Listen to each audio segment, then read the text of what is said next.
एक गांव में रहने वाला 25 साल का भोंदू अपनी बेवकूफी भरी हरकतों की वजह से अपने गांव के साथ साथ आसपास के गांव में भी प्रसिद्ध था। न जाने कितने लोगों ने उसे अपने घर में नौकर रखा और उसकी हरकतों की वजह से निकाल दिया। एक बार गांव के करोड़ी मल ने भोंदू पर तरस खाकर उसे अपने घर नौकर बना लिया। एक दिन सेठानी भोंदू से, अरे भोंदू, ये ले 2 रुपए और दुकान से सुई ले आ। सेठानी जी, साइकिल लेकर जाओ क्या? काम चोर, दुकान कितनी दूर है जो तू साइकिल से जाएगा? जा, पैदल जाकर लेकर आ। सेठानी जी, पैदल चलकर जाऊंगा तो समय लगेगा। तो दौड़ कर जाओ। दौड़कर जाऊंगा तो गिर सकता हूँ और मुझे चोट लग सकती है।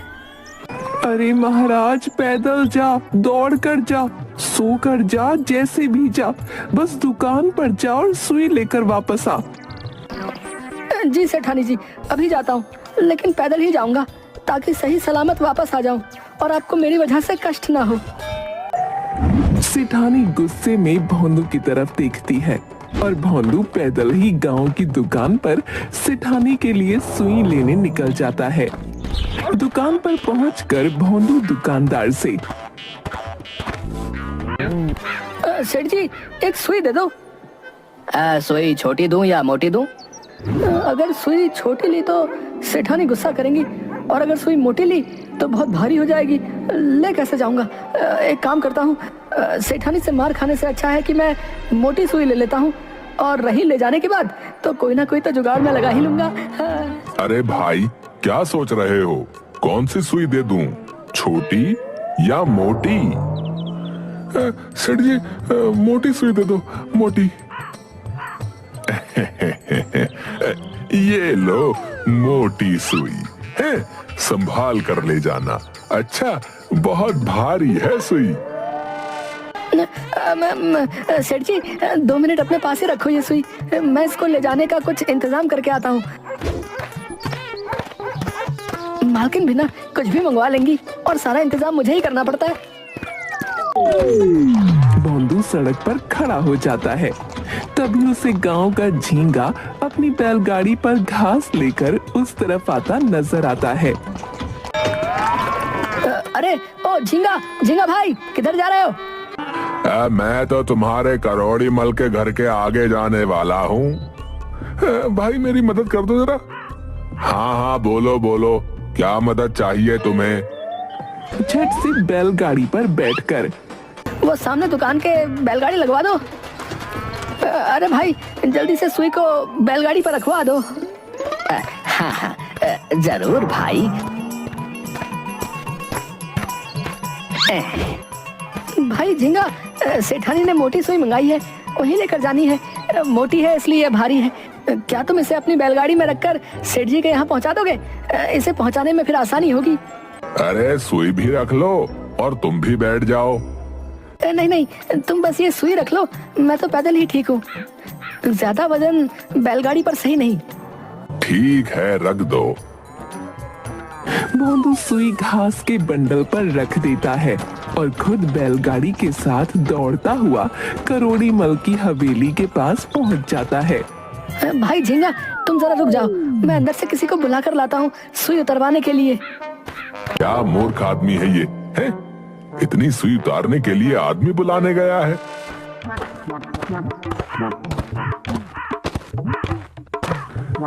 सेठानी जी, मैं सुई ले आया है। ला दे। सेठानी जी, सुई तो मैं मोटी ले आया हूँ। हाँ हाँ, मोटी सुई की ही जरूरत थी, ला दे ना। सेठानी जी, आप भी क्या गजब बात कर रही हो, हैं? क्या मैं मोटी सुई अकेले ला सकता था? अरे मूर्ख, सुई कहाँ है? सेठानी जी, आप हवेली के बाहर तो चलो। चल दिखा, कहाँ है सुई?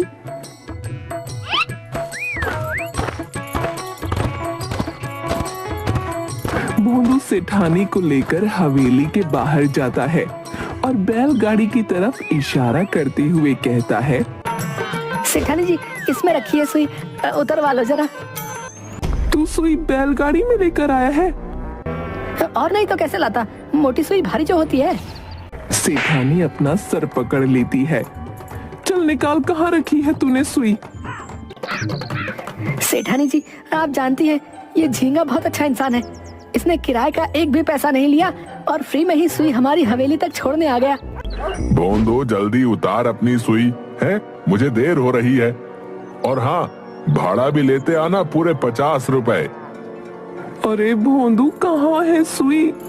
और 2 रुपए की सुई का 50 रुपए का भाड़ा करके आया तू? भोंदू घास के बंडल में सुई ढूंढता हुआ कहता है। सेठानी जी, मैं सच कह रहा हूँ, मैंने सुई घास के बंडल में रखी थी। नीचे उतर, बताती हूँ तुझे मैं। सेठानी जी, मैं सच कह रहा हूँ, मैंने सुई घास के बंडल में रखी थी। और हाँ, ये झींगा भाई से भाड़े की कोई बात भी नहीं हुई थी। देख भोंदू, इतना इंतजार वहाँ दुकान पे किया, तुमने सुई चढ़ाई और यहाँ तक मैं ले आया। अब मेरा काम खत्म, मेरा भाड़ा लाओ। मालकिन, आप टेंशन मत लो, मेरी पगार से काट लेना 50 रुपए।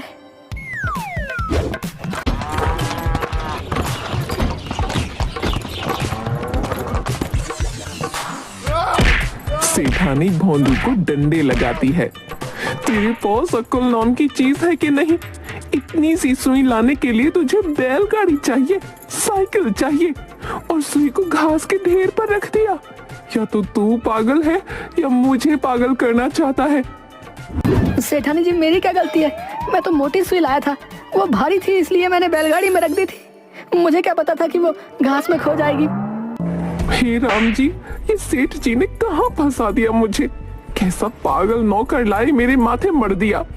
सेठानी जी, मुझे माफ कर दीजिए, मैं आपकी कितनी बात मानता हूँ, मुझे माफ कर दीजिए। निकल जा नालायक, पागल कर रखा है तूने मुझे।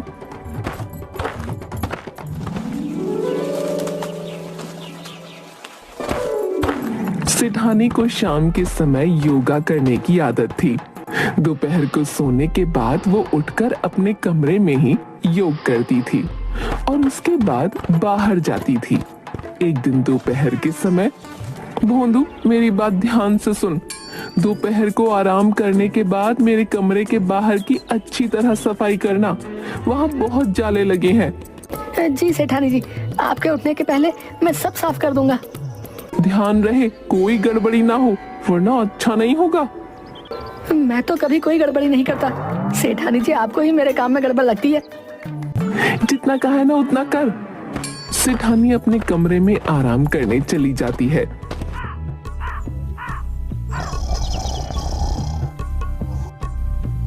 भोंदू भी थोड़ी देर आराम करने के बाद खुद से बोलता है। चल भाई भोंदू, काम पर लग जा, वरना सेठानी जी की गालियां पड़ेंगी। लेकिन मैं इस आंगन की सफाई कैसे करूंगा? मुझे एक सीढ़ी लानी होगी। भोंदू सीढ़ी लेकर आता है और उस पर चढ़कर सफाई का काम शुरू करता है। थोड़ी देर बाद दरवाजे के ऊपर बने रोशनदान को साफ करने पहुंचता है। अरे सेठानी जी को ये क्या हो गया? ये नीचे कैसे गिर गई हैं? सेठानी जी, आपको क्या हो गया? सेठानी शवासन में जमीन पर लेटी होती है। सेठानी जी, मैंने ऐसी क्या गलती कर दी जो आपने इतना बड़ा कदम उठा लिया? भगवान के लिए अपनी आंखें खोल दीजिए। सेठानी कोई जवाब नहीं देती। भोंदू भागकर पड़ोस वालों को इकट्ठा कर लेता है। मेरी सेठानी मर गई, अब मैं अपने सेठ जी को क्या जवाब दूंगा? तू ये क्या कह रहा है भोंदू? होश में तो है? हाँ, मैं सच कह रहा हूँ भाई। देखो चलकर, सेठानी जमीन पर मरी हुई पड़ी है, कुछ भी जवाब नहीं देती। मैंने तो बहुत आवाज दी, मैं जल्दी से सेठ जी को बुला कर लाता हूँ। सेठ जी, अनर्थ हो गया, जल्दी घर चलिए। क्या बात हो गई भोंदू? सेठानी जी आपको छोड़कर इस दुनिया से चली गई। आप विधवा हो गए सेठ जी, आप विधवा हो गए। क्या बकवास कर रहा है? मैं जानता हूँ सेठ जी, आपके लिए ये सुनना कितना मुश्किल है, लेकिन यही सच है। अब सेठानी इस दुनिया में नहीं रही। करोड़ी मल घर की तरफ भागता है और रास्ते में कीचड़ में फिसल कर गिर जाता है। हे राम, मर गया, मेरी तो कमर टूट गई। सेठ जी, मैं जानता हूँ कि आप दुखी हैं, लेकिन आपको पागल नहीं होना है। अरे बेवकूफ, मेरा पैर कीचड़ में फिसल गया, मुझे यहाँ से निकाल। भोंदू करोड़ी मल को निकालता है और हवेली पहुंचते हैं दोनों। करोड़ी मल सीधा सिठानी के पास जाता है और गुस्से में, भोंदू के बच्चे, तू सच में पागल है क्या? है? ये मरी नहीं, आसन कर रही है ये। नीचे योग मैट नहीं दिख रहा तुझे? अच्छी भली सांसें चल रही है उसकी। तभी सेठानी ध्यान से बाहर आती है और करोड़ी मल को देखकर डर जाती है। कौन हो तुम और तुम्हारी हिम्मत कैसे हुई मेरे कमरे में आने की? अरे भाग्यवान, ये तो मैं हूँ, अब पहचाना नहीं? आवाज तो सेठ जी की लग रही है, लेकिन तुम कौन हो? अरे सेठानी जी, आप जिंदा हैं? तो क्या मुझे मर जाना चाहिए था? बोलो। नहीं नहीं नहीं नहीं सेठानी जी। तभी करोड़ी मल बीच में बोलता है, चुप कर तू। ये सब क्या हो रहा है? इतनी भीड़ क्यों जमा है यहाँ? करोड़ी मल सेठानी को सारी बातें बताता है। अरे बहुत हो गया, अब मैं बर्दाश्त नहीं करूंगी। अगर आपको इस भोंदू को घर में रखना है तो कल से ये आपके साथ दुकान पर जाएगा। सेठानी भोंदू से बहुत परेशान थी। दूसरे दिन से वो भोंदू को करोड़ी मल के साथ दुकान पर भेज देती है। ठीक है भोंदू, चल तू मेरे साथ दुकान पर। जी करोड़ी मल जी, क्या काम है बताइए। अरे दुकान पर तो चल पहले। करोड़ी मल का कपड़ों का व्यापार था। भोंदू बेटा, ये ले एक कपड़े का थान, इसे ले जा और ले जाकर चौक के पास खड़ा हो जा। कोई ग्राहक दिखे तो उसे बेच देना। जी करोड़ी मल जी, बस इतना सा काम है, ये तो मैं बड़ी आसानी से कर दूंगा। लेकिन करोड़ी मल, आप कितने बेवकूफ हैं। क्या बोला बे भोंदू, मैं बेवकूफ हूँ?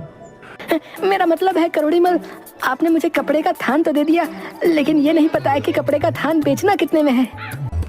देखो भाई भोंदू, भगवान की दया से हमारा धंधा अच्छा चलता है, तो 10 रुपए ऊपर या 10 रुपए नीचे क्या फर्क पड़ता है? हमें ज्यादा का लालच नहीं है। तू बस ये कपड़े का थान बेच कर आ जा। ठीक है करोड़ी मल, बस थोड़ी देर में कपड़े का थान बेचकर वापस आता हूँ। भोंदू गांव के चौक के पास जाता है और कपड़े का थान अपने सर पर रखकर बैठ जाता है। एक आदमी वहाँ से गुजरता है। क्यों भाई, कपड़े का थान बेच रहे हो? नहीं तो क्या, ये कपड़े का थान अपने सर पर लाद कर पापड़ सुखा रहा हूँ है? अरे बोलने का तरीका तो सीख लो भाई, है? भला कोई ऐसे धंधा करता है? अपनी बकवास बंद कर, कपड़े का थान खरीदना है तो बोल, नहीं तो आगे चल। तभी श्यामू आता है। अरे भोंदू, ये क्या कर रहा है यहाँ धूप में बैठकर? दिखता नहीं क्या कर रहा हूँ? अरे नाराज क्यों हो रहा है? कपड़े का थान बेच रहा है। हाँ, करोड़ी मल ने कहा है, इसलिए तो ये कपड़े का थान लेकर यहाँ बैठा हूँ। कितने का दिया कपड़े का थान? 10 रुपए ऊपर 10 रुपए नीचे, सही दाम बोल रहा हूँ, तुम्हें चाहिए तो बोलो। ये तो है ही पूरा गधा, आज इसे बेवकूफ बनाकर ये कपड़े का थान ले लेता हूँ। अरे कपड़े का थान चाहिए तो बोलो। हाँ हाँ, नाराज मत हो, पहले ये तो बताओ कैसा चल रहा है कारोबार? बड़े मजे से चल रहा है, सुबह से ग्राहकों की लाइन लगी है। आज तो ग्राहक एक के बाद एक आए जा रहे। ये तो बड़ी अच्छी बात है। अच्छा ये तो बताओ, ये कपड़े का थान कितने में दोगे? बोला तो 10 रुपए ऊपर या 10 रुपए नीचे क्या फर्क पड़ता है? श्यामू 10 रुपए के 2 नोट निकालता है और एक नोट कपड़े के थान के नीचे रखता है और एक नोट कपड़े के थान के ऊपर। लो भाई, 10 रुपए ऊपर और 10 रुपए नीचे। अब ये कपड़े का थान हुआ मेरा। ये हुई असली धंधे की बात। चलो ये लो तुम अपना कपड़े का थान और खुश रहो। है। हाँ भाई, ये तुमने बिल्कुल सही कहा। श्यामू कपड़े का थान लेकर वहाँ से चला जाता है और भोंदू खुशी खुशी करोड़ी मल के पास वापस आता है। अरे भोंदू, बेचा है कपड़े का थान? जी सेठ जी, बेचा है कपड़े का थान। अरे तू तो बड़ा होशियार है, इतनी जल्दी बेच कर आ गया। सेठ जी, सेठानी जी तो ऐसी गुस्सा करती हैं, और आपने तो अपनी आंखों से देख लिया कि मैं कितना कमाल का हूँ। घंटे का काम मिनट में करता हूँ। हाँ। तू सही कह रहा है। अब एक काम और कर। जी सेठ जी बोलिए, क्या हुक्म है? अभी शाम होने को बहुत समय है, तो ये एक और कपड़े का थान ले जा और इसे भी बेच कर आ। जी सेठ जी, बस आप तीसरा कपड़े का थान भी तैयार रखिए। मैं शाम होने तक तो 4-5 कपड़ों के थान ऐसे ही बेच दूंगा। अरे वाह, तू तो बड़ा होशियार है। अच्छा एक काम कर, पहले वाले थान के पैसे दे दे मुझे। जी सेठ जी, बिल्कुल सही कहा आपने। ये लीजिए आपके पैसे। इस मामले में तो मैं बहुत ईमानदार हूँ और मुझसे ज्यादा ईमानदार आपको ढूंढने से भी नहीं मिलेगा। भोंदू 10-10 के 2 नोट निकाल कर करोड़ी मल को देता है। करोड़ी मल हैरान होकर कहता है, ये क्या, 20 रुपए में कपड़े का थान बेचा तूने? अरे सेठ जी, लालच करना बुरी बात है। कपड़े का एक थान बेचकर आप थैली भर के पैसे कमाने वाले थे क्या? हैं?